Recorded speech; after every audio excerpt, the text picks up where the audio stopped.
Дочь Оксаны Рыжовой учится в 44-й школе. Став третьеклашкой, в этом году она впервые услышала, что на школьном автобусе ей ездить больше нельзя. Ни третьих, ни четвертых классов нет в таинственных списках, по которым работают перевозчики. 1 сентября этого года составляли новые списки для посадки в автобус и отдали предпочтение первоклашкам и второклашкам.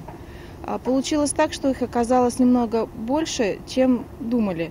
И в автобусе не оказалось места для трехклашек и четырехклашек. Хотя, по словам мамы, автобусы уезжают даже полупустыми. От Элеваторной горы это 2 автобуса, до 7-й и 44-й школ. По спискам сюда вмещаются 17 учеников. В реальности в поселке живут 80. По словам учителей, все просто не влезут. В список попали только малыши. Было количество то, что 1 и 2 классы сажают.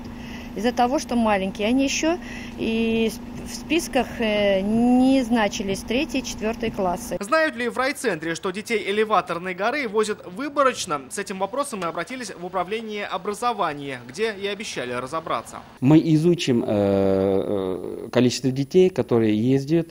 Обязательно переговорим с директорами школ и рассмотрим, как в дальнейшем у нас будет организованы перевозки. Как нам стало известно, в эти дни формируются новые списки детей. Но когда они смогут ездить наравне со всеми, пока вопрос. В ближайшее время ребятам из 3-х и 4-х классов придется добираться до школы своим ходом.